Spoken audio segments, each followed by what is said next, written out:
Bueno, tengo el placer de dar la bienvenida a todos a este nuevo encuentro de la Red by MIS en el módulo 4, la lengua como herencia. Entonces es un placer para mí presentar al diálogo entre hace años maestro y alumno y donde vamos a escuchar a Joachim Steffen y a el muy importante sociolingüista de nuestra región, Cleo Altenhofen, hablando de temas de geografía lingüística y otras cosas muy excitantes seguramente. Les doy la palabra entonces y adelante. Muchas gracias, Leonardo. Bom dia a todos. Bom, para mim agora é um grande prazer e uma honra ter aqui na conversa a Cleo Altenhofen. Ele, como o Leonardo já falou, eu sou aluno, me considero discípulo dele. Ele é o meu mestre, professor em muitos sentidos. Vou primeiro fazer uma pequena apresentação do Cleo, para quem não conhece. Ele é professor titular do Departamento de Línguas Modernas na área de Língua e Literatura Alemã da URGS, na Universidade Federal do Rio Grande do Sul, e também professor no programa de pós-graduação em Letras da URGS. Ele possui doutorado em Germanística pela Johannes Gutenberg Universität in Mainz, Moguntia, aqui na Alemanha. E ele fez um pós-doutorado em Kiel, com o professor Thun, outro professor meu e também do Cleo. E também fez outro pós-doutorado com a Fundação Alexander von Humboldt. A primeira também já foi com a Humboldt. Essa segunda também com a bolsa da Fundação Humboldt em Marburg, na Alemanha, nas duas ocasiões sobre temas de geolinguística. Suas publicações abordam temas ligados ao plurilinguismo e contatos de línguas minoritárias, com ênfase nas línguas de imigração alemã, variação e mudança linguística, política linguística e educação plurilingüe. Eu vou mencionar só brevemente alguns dos principais projetos do Cleo, que realmente são projetos enormes, em que ele fez parte, ou que ele, inclusive, coordenou. Um projeto que ele me mencionava muito como um atlas linguístico monolíngue, mas de muita qualidade, de muito interesse, é o ALERS, o Atlas Linguístico Etnográfico da região sul do Brasil, no qual ele participou. Depois também ele fez parte da equipe do ALIB, do Atlas Linguístico do Brasil. Então, ele tem esse lado romanístico ou lusicanístico da geolinguística, e, por outro lado, também ele iniciou um grande projeto germanístico brasileiro, em cooperação com Harald Thun, que é o Atlas Linguístico Contatual das Minorias Alemãs na Bacia do Prata, Hunsrückisch. Mas um projeto que começou com Hunsrückisch e ainda tem esse foco principalmente, mas que envolve também outras línguas minoritárias no sul do Brasil e além das fronteiras do Brasil, em Paraguai, Argentina. Mas ele também, isso queria mencionar também, ele tem também uma experiência, e com isso começou, eu acho, a trajetória do Cleo, uma experiência com a pesquisa de variação e contato no norte do Uruguai, justamente com Harald Thun. Finalmente, eu quero mencionar também mais um lado do Cleo, que é a política linguística. Ele está muito envolvido e engajado nos temas de política linguística enquanto aos direitos de minorias linguísticas, e dos últimos projetos dele também fala disso, que é o inventário do Hunsrückisch como língua brasileira de imigração. Eu tive o privilégio de estar com o Cleo em uma com a bolsa da Fundação Humboldt. Eu tive um convite dele para fazer uma pesquisa junto à equipe do Cleo em Rio Grande do Sul, e estive lá de 2011 a 2013, então aí aprendi um monte com ele, e hoje tenho esse privilégio de fazer algumas questões, algumas perguntas ao Cleo, e vamos lá, sem mais introdução. Muito obrigado, Cleo, por ter aceito este convite. Então, a primeira pergunta seria: tu trabalhaste em muitos projetos relacionados ao estudo da variação e do contato linguístico. Tu podes nos dar, primeiro, uma visão de como tu chegaste ao tema e qual foi o primeiro projeto em que tu trabalhaste e como esse projeto moldou tuas pesquisas posteriores? Sim, Joachim, muito obrigado. Bom dia e boa tarde aos que estão aqui. Fico muito feliz e honrado em participar desse círculo de discussões, algumas vozes e colegas conhecidos e outros que, quem sabe, algum dia possa conhecer ainda. É um espaço muito bonito de circulação do conhecimento e de trocas para unir forças. Eu estou profundamente, sou, né? Em português tem o sou e o estou. Sou profundamente identificado com a geolinguística, toda a minha trajetória de formação e de produção de conhecimento se deu nesse campo. E ainda como estudante na graduação, como aqui no Brasil nós temos o programa de iniciação científica, então, que vocês chamam na Alemanha de Wissenschaftliche Hilfskräfte, nós tínhamos aqui, e eu participei da concepção do ALERS, que é o Atlas Linguístico Etnográfico da região sul do Brasil. Aqui já tem uma primeira característica que me marcou muito e que quem pretende trabalhar nesse campo é que um projeto de um atlas linguístico é um projeto de equipe. Então, e a formação se dá desde aluno e bolsista, assistente, acompanhando os levantamentos de campo. Eu lembro, era ainda com um questionário mimeografado, então eu ainda tenho essa trajetória, as mudanças históricas na linguística. Os professores aqui eram o professor Walter Koch e o professor Mário Klassmann. Nós tínhamos equipe interinstitucional, então ainda essa questão das parcerias, que, por exemplo, vocês também estão fazendo, Paraná, Federal do Paraná, o professor Mercer, o professor Furlan na Federal de Santa Catarina e a URGS, Rio Grande do Sul.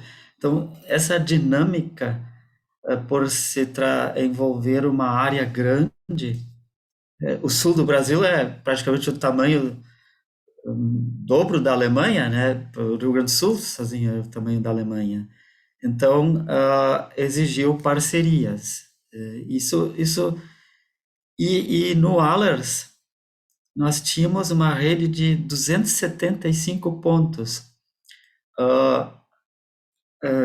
E um informante, Então, eu vivenciei esse lado mais tradicional, e no meio do Allers, quando já estava no mestrado, veio um convite para acompanhar o Harald Thun ao norte do Uruguai.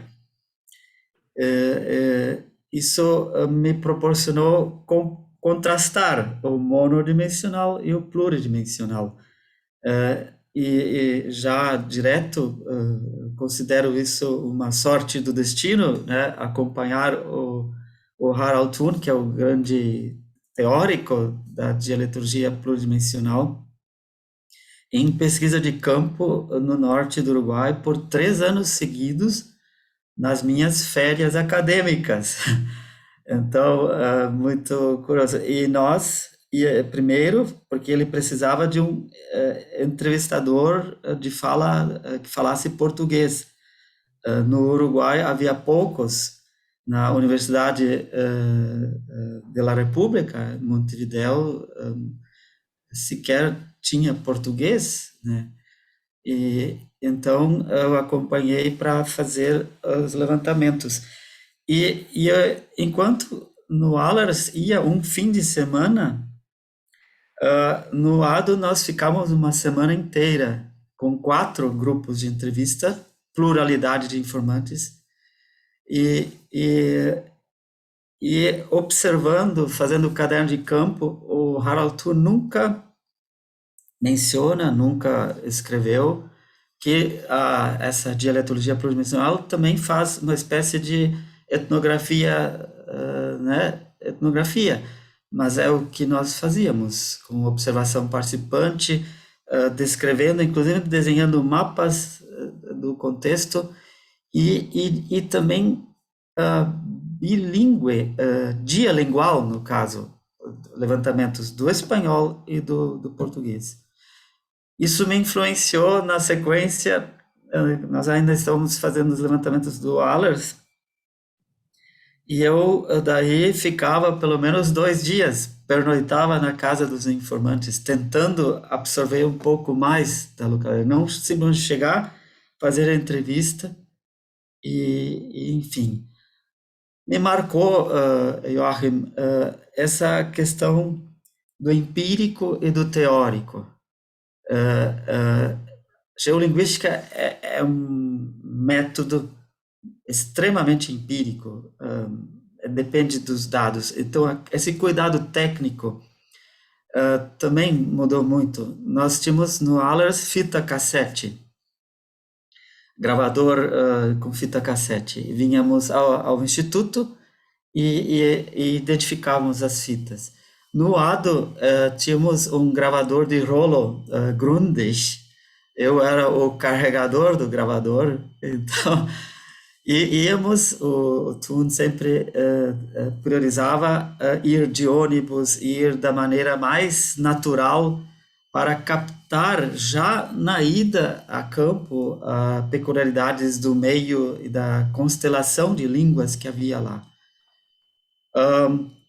No Allers, enfim, eu vejo que ele não é tão monodimensional, porque nós tivemos que nos confrontar com essas questões que o ADO já estava lidando, que era bilinguismo e migrações, mobilidade.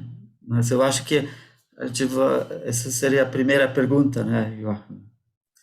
Vamos com passos. É interessante essa combinação entre suas experiências empíricas e as observações, da importância dessas observações para a teoria. Então, depois você fez entre você e tu contigo, mas eu aprendi em várias bancas contigo que você também trata os mestrandos sempre de tu, então vou ficar como tu também. Se problema. No Rio Grande também é permitido, né? Na tua tese de doutorado, tu escreveste um trabalho que agora é considerado um clássico, uma obra padrão sobre o Hunsrickiano.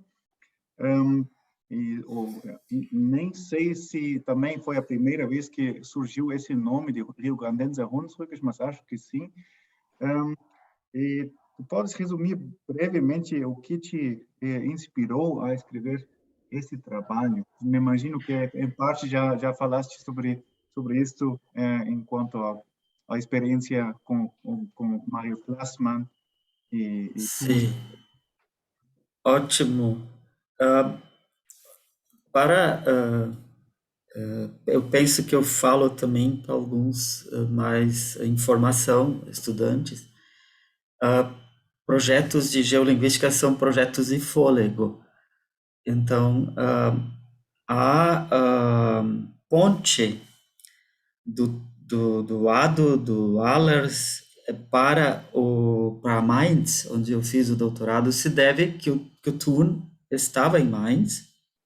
Eu era já professor do setor de alemão, então meu objetivo sempre foi a germanística por causa da meu interesse na língua alemã.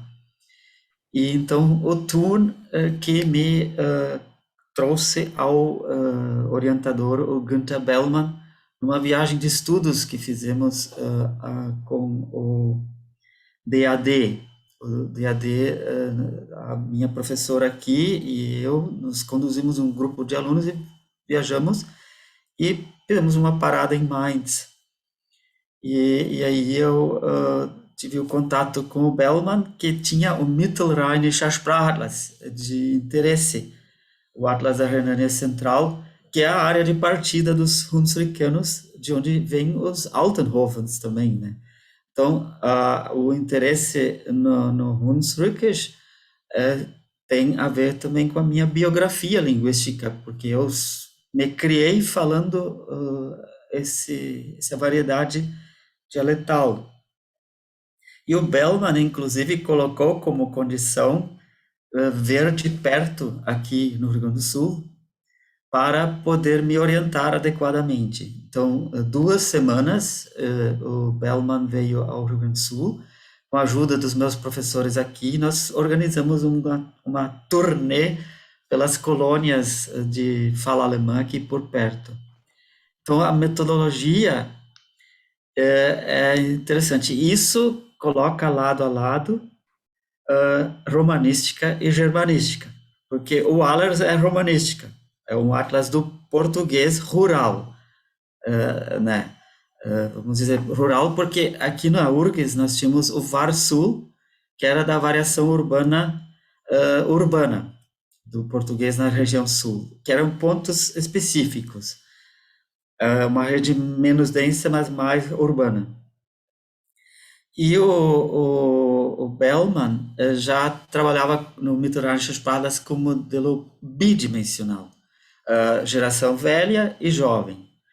E o Thun vai ser plural, essa tripa de dimensões, né? Que nós, inclusive, agora no Alma, estamos alargando. Nós estamos agora com a dia religiosa também, que está dando resultados excelentes na comparação entre católicos e protestantes. Isso é muito curioso.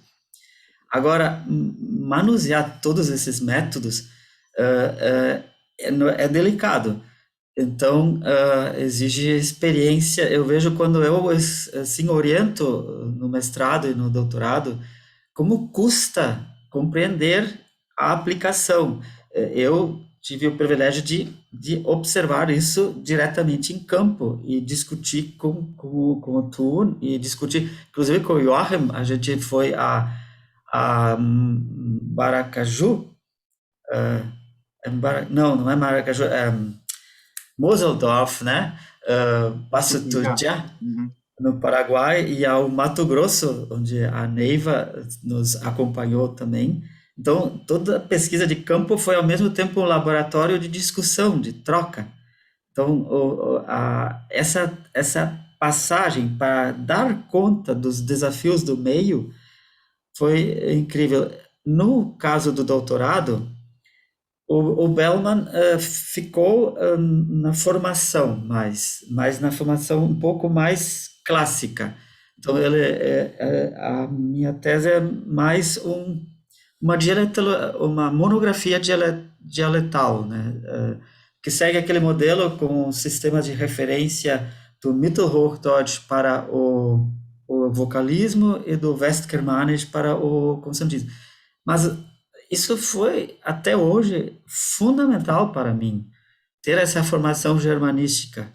Isso me diferencia... Deixa eu te Sim, perguntar algo sobre isso.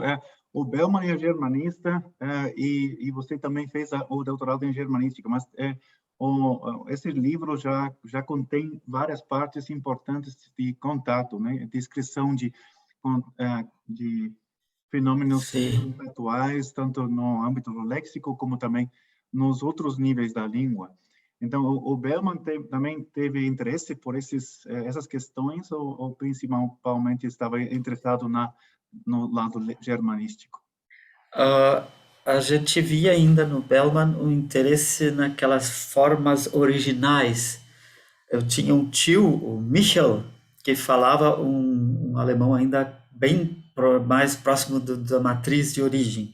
Então, suchten Michel vom Ort, uma vez ele disse. Mas eu já tinha a experiência do Ado e o Allers. Então, eu tentei considerar a pluridimensionalidade, porém, não sistematicamente com entrevistas. E sim, foi uma primeira amostragem concentrada no conceito de familioleto. Então, eu selecionei por localidade 3 famílias que poderiam ter marcas dialetais de uma origem mais moselana ou mais renana e assim por diante. Então, em 10 localidades. Cada localidade eu fiquei uma semana. O Bellman me influenciou muito na questão do observar e do ouvido. Então, resultou em 6 cadernos de campo cheios de transcrição fonética. Ao final, eu fazia uma entrevista que está gravada e que ficou como dado para podermos fazer uma espécie de estudo de painel, como se pode dizer. No Alma, nós revisitamos alguns informantes. Por exemplo, Forquetinha, são os mesmos informantes de 1993, não, 3 ou 4, 20 anos depois, ou 15 anos depois. Então, há essa possibilidade aberta, né? Então, foi um pouco uma fase de transição, mas mais importante para mim foi a formação germanística, no caso, porque o contato linguístico exige compreender a isso. E isso distingue as pesquisas do alemão no Brasil do alemão em outros países. Nós mantivemos esse critério topodinâmico, como tu diz, de fazer a referência da língua à sua origem regional na Europa. Então, nós, por exemplo, temos no Brasil 14 variedades do alemão identificadas, nós mantemos isso. Nós temos westfaliano, pomerano, hunsrückiano, boêmio, e outros também. Essa relação permite manter um vínculo que vai haver a mudança. Outros países vocês já ouviram falar que tem Russlanddeutsch, Namibiandeutsch, Romaniandeutsch. Aqui no Brasil também teve essa tentativa de um Brasildeutsch.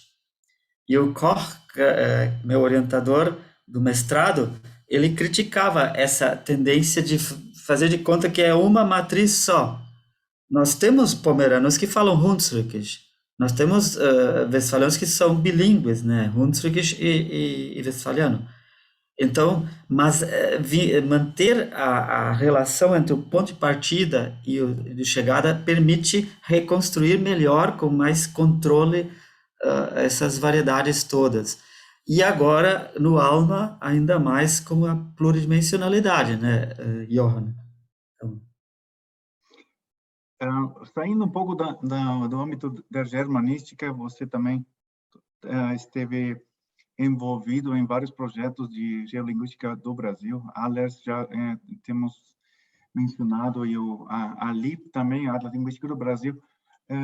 Em que sentido você vê umas diferenças entre as abordagens metodológicas entre a geolinguística no Brasil e na Europa? Não sei se dá para falar da Europa ou ao menos da Alemanha. E a que se deve também?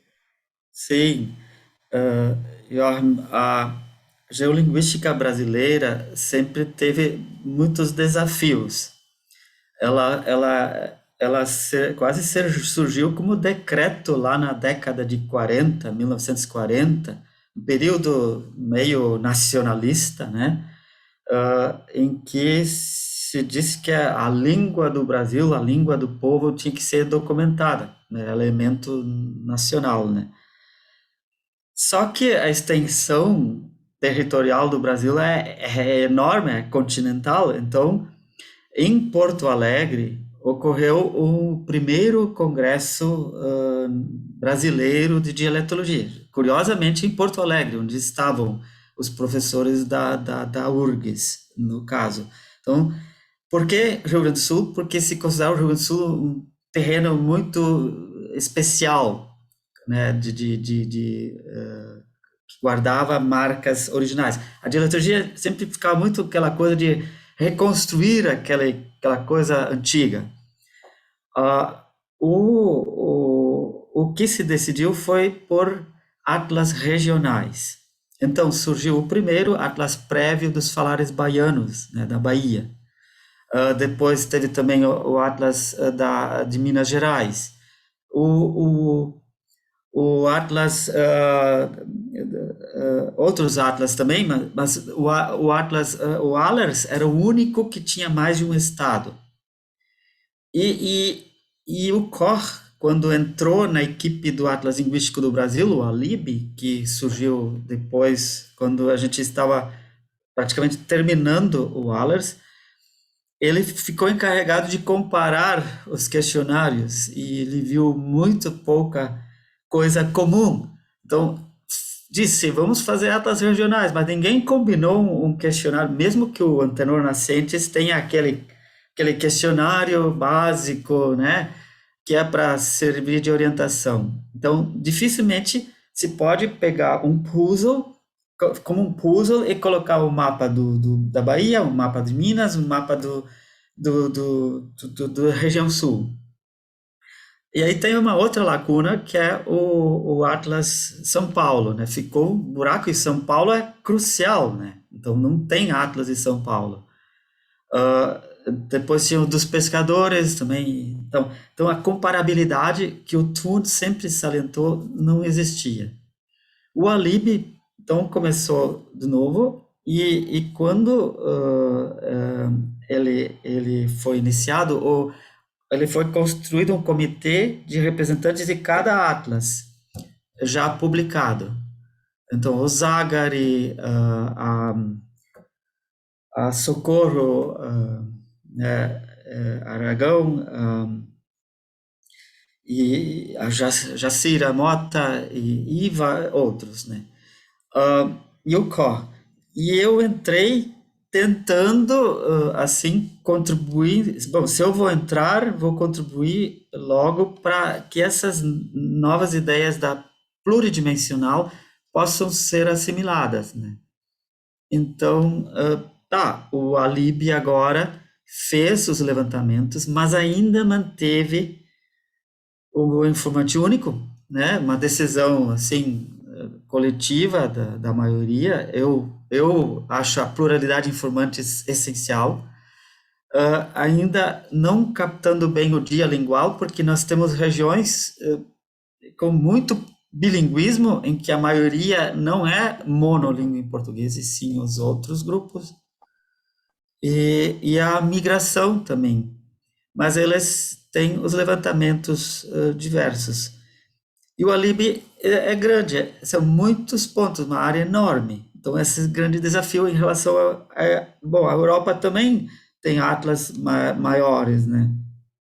Mas eu não vejo, assim, diferenças propriamente dito. Eu vejo, assim, desafios grandes. A América do Sul, como o Thun e o Ratke colocam, é caracterizado por uma mobilidade grande, é um outro mundo. Nós temos as populações indígenas, nós temos as populações quilombolas, e eu acho que daqui a pouco os imigrantes, as migrações internas aqui, transnacionais. Então, como lidar com isso? Então, o pluridimensional não é só fazer entrevistas com grupos diferentes, envolve uma série de questões de forma qualitativa também, né? Eu acho que daí agora vai indo um pouco para a diversidade, né, Ivan?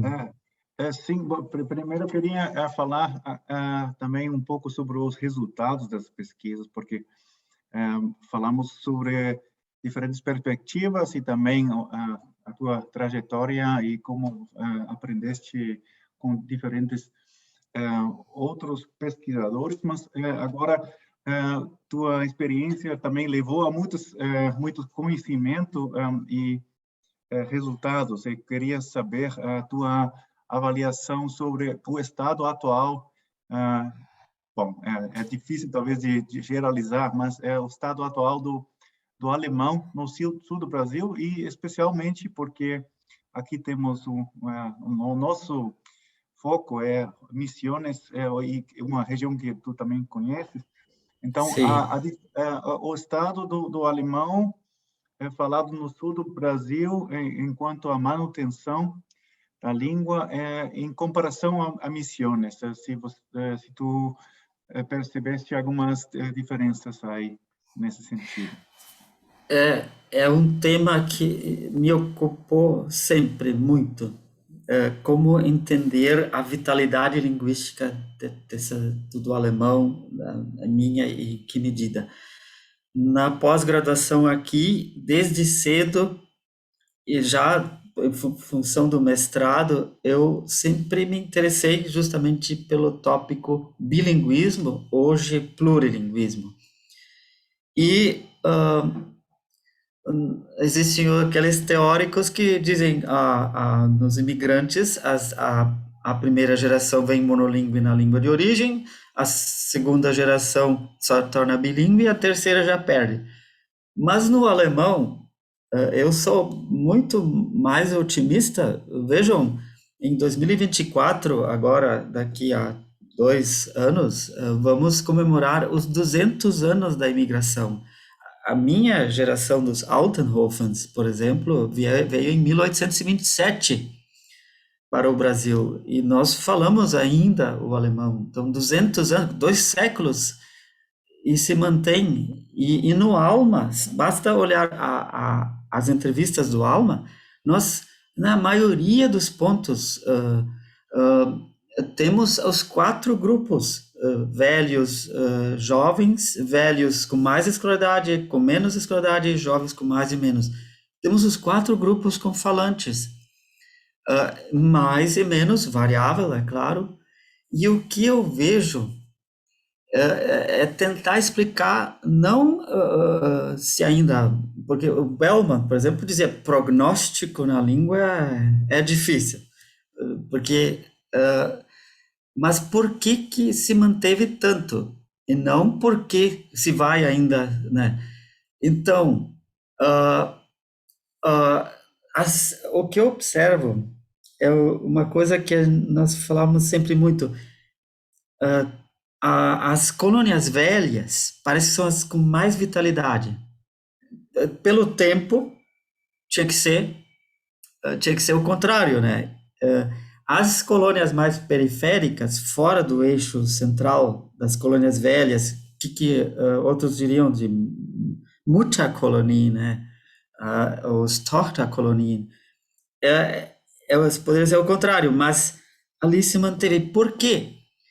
Então tem fatores históricos, fatores geográficos, a constelação, a demografia, que contribuíram para manter, mesmo que durante o Estado Novo, na Segunda Guerra Mundial, fosse proibido o alemão. O que eu vejo é que é curioso, né? Tu mesmo viste quando chegamos lá em Moseldorf, entramos num restaurante e tinha umas crianças ainda falando Hunsrückisch. Eu vejo outro aspecto que nós temos em outros estudos, que quanto mais plural, plurilingue, mais se mantém. Parece que a diversidade de línguas em lado a lado, né, mantém. E o curioso é, no entanto, que no Hunsrückiano rio-grandense, o alemão meio que se nivelou em torno de uma variedade que eu chamo variedade de mediação, Mittelfeldsprache, que ela serviu para a comunicação entre os diferentes grupos, e ela foi pegando marcas um pouco mais comuns, neutras, aceitas por todos, mais standard, talvez, outras que ambos já tinham, os grupos, e em contrapartida, o leste de Santa Catarina, ali, perto de Florianópolis, e o Espírito Santo tem praticamente ilhas linguísticas lado a lado. Isso agora, recentemente, no Wilbre, no inventário do Hunsrückisch, com um projeto com o IPOL, nós vimos, me ficou claro isso. Tá certo que no Espírito Santo é uma área com relevo um pouco irregular, montanhosa e tal, mas eles não se difundiram. Tá certo também que aqui em Santa Catarina a gente sobe ali a serra para tem uma localidade Löffelscheid, que é um Mosel-Fränkisch autêntico, conservado. Tem ali o Kaffeeflicker, que é um catadores de café, que é lado a lado. Então, os falantes têm lado a lado mais de uma variedade conservada. Aí vai aqui em Nova Petrópolis, que tinha a área dos pomeranos, a área dos boêmios e a área dos hunsrückianos. E todos nivelaram para uma forma comum. Quer dizer, eu acho que o Zuwanderer, o afluxo de novos imigrantes, sempre contribuiu para revitalizar a língua. Porque no momento que vem novos imigrantes, eles demoram para falar o português. Além disso, essa homogeneidade por uma extensão maior, por uma colônia maior, uma área, não é uma localidade, uma ilha, é uma área. Então, tu vai da localidade Harmonia, onde eu moro, vai na localidade Brochia, que é do Marcelo, de origem, ou sobe para o Gauaek, ou vai para o Tupandi. Eu jogava futebol em localidades numa área maior. Então, isso contribuiu para manter, né? Agora, a urbanização, atualmente crescente, contribui para infiltrar cada vez mais o português, né? Então, vão vindo trabalhadores de fora, migrantes de outras regiões, mas o curioso é que também as migrações são assim quase que, por exemplo, itapiranguenses vão em colônias dos alemães, ou catarinenses vão para os dos alemães. Tu te lembra, Johan, em Alto Feliz, tinha o bairro dos catarinenses, e aí fomos ver, esses catarinenses também falavam alemão. Então, é muito curioso essa rede, e cada grupo tem uma espécie de enredamento regional. Por exemplo, os menonitas é um tipo, eles alargam a sua área comprando terras para uma cooperativa, por exemplo. Os hunsrückianos foram indo em busca de terras, mas eles não foram em um indivíduo ou família isolada, eles foram em grupos, e era uma área despovoada. Então, Misiones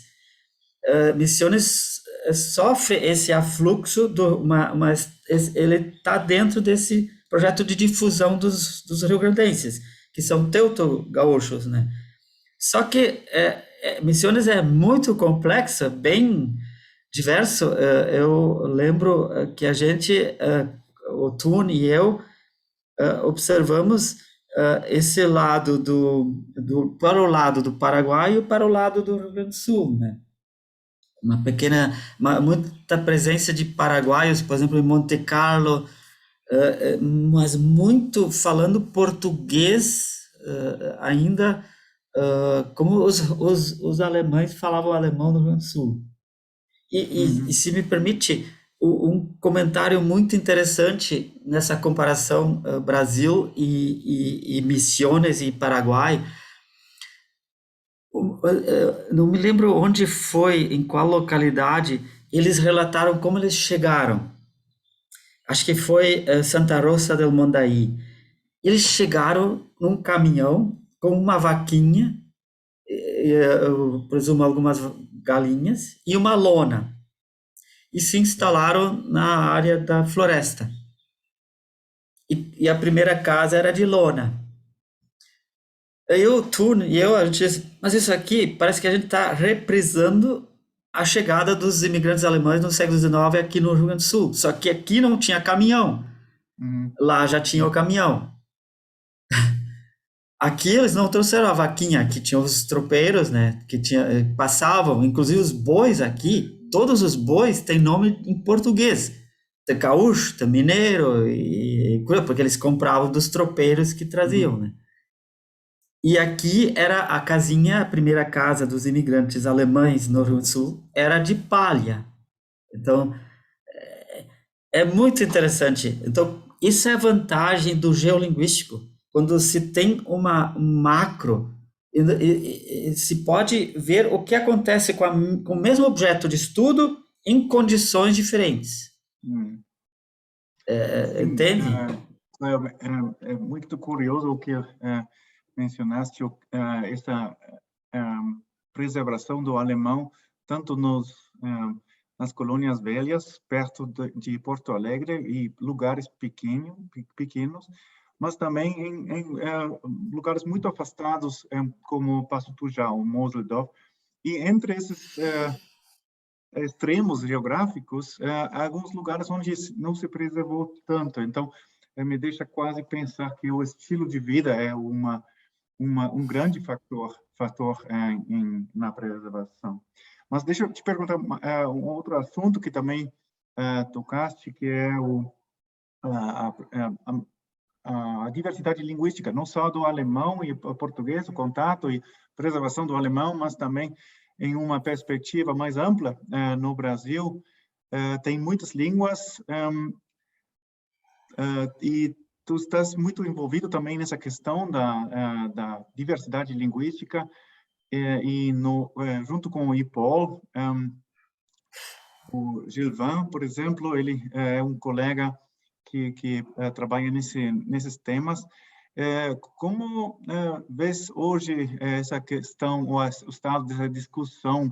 Porque antes, claramente, era uma ideologia quase monolinguística no Brasil, mesmo que se mantiveram muitas línguas, mas o Estado e a sociedade maioritária tinha essa visão de um monolinguismo brasileiro. Como é a situação hoje? É mais aceitável e mais aceitável pela sociedade e também pela política, ou como é o estado da questão na tua perspectiva?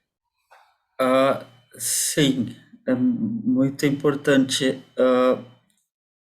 Foi a partir de 2006, mais ou menos, que iniciou o processo da Política Nacional da Diversidade Linguística, quando se chamou em Brasília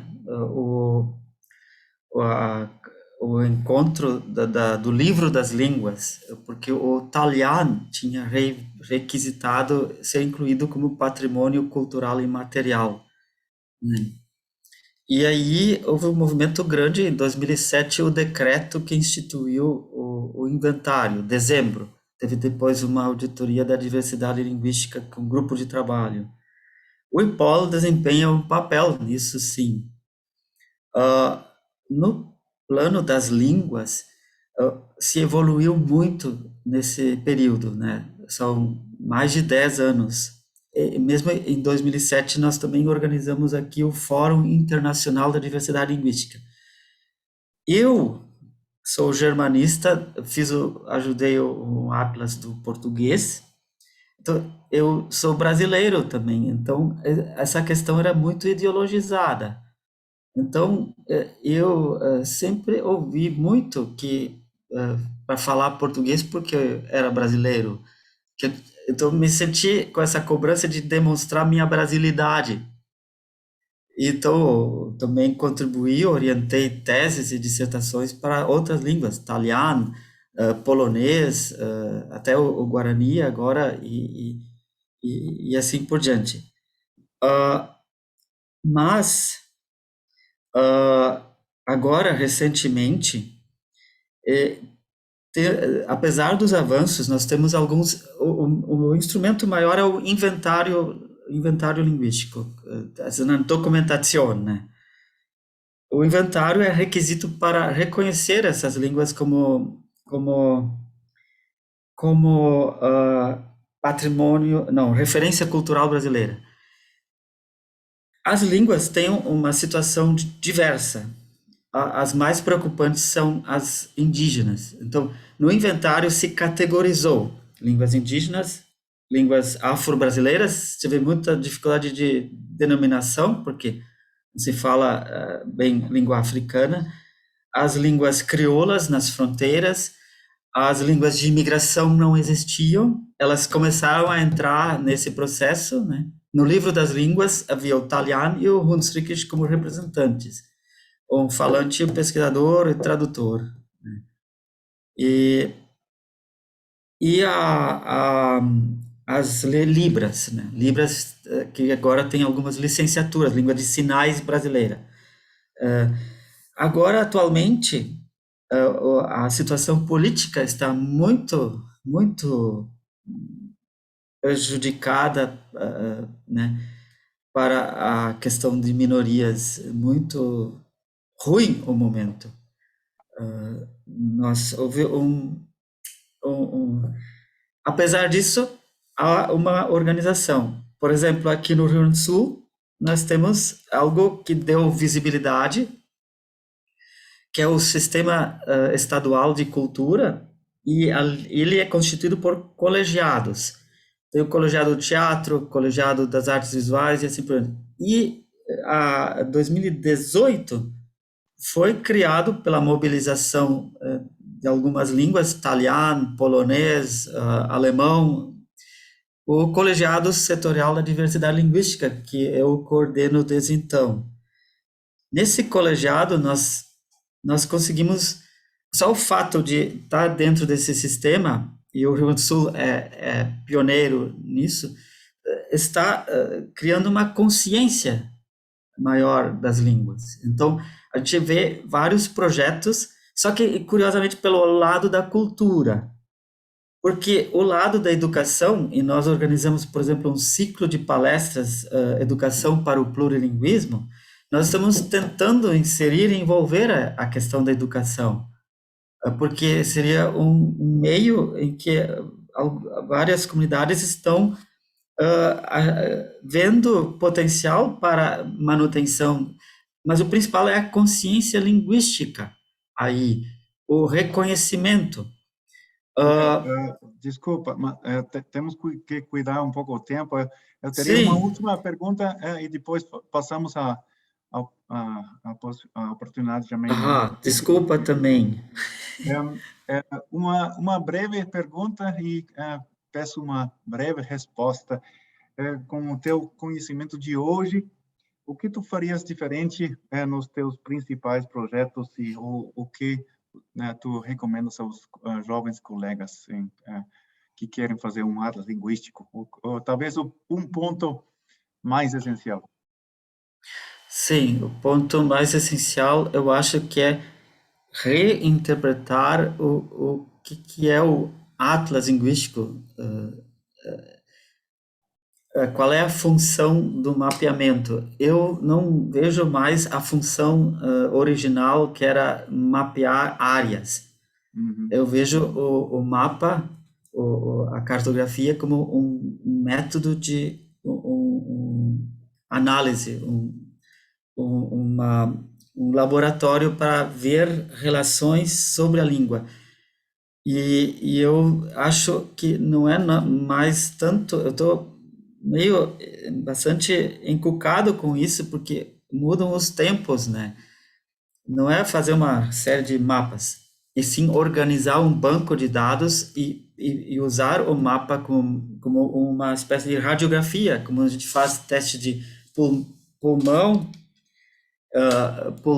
e para ver se tem um tumor, ou não é que a língua é tumor, né? Mas ver se está tudo em ordem e ver onde está o quê, e ver é um instrumento poderoso de análise do comportamento linguístico. Então, não sei se é nossa função disponibilizar um atlas, mas não descarto também, né?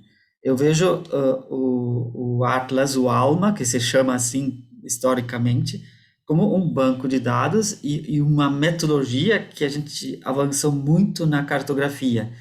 Nós conseguimos fazer exames médicos da língua, assim, poderosos e primorosos, depois de entender bem essa questão das diferentes dimensões. Cada dimensão é uma lente em que se olha um determinado aspecto, se é a idade, se é a escolaridade, se é a bilingualidade, se é o isolamento, se é nas áreas geográficas, se é a urbanização, se é a religião. Então, eu posso fazer inúmeros estudos e muitos não entendem. A linguística, por exemplo, não entende, às vezes, que ela não pode deixar de considerar plurilinguismo, porque tu não vai ter mais falante monolíngue. É como o falante ideal do Chomsky, né? É difícil alguém que não tenha no seu repertório outro conhecimento linguístico que não apenas da sua língua, de uma língua específica que está sendo estudada. E é difícil dizer o que eu faria diferente, mas eu estou trabalhando para... aspectos muito importantes. Não existe na tua perspectiva o falante ideal, mas isso foi uma entrevista ideal. Muito obrigado mesmo, Cleo, pelas tuas considerações. E agora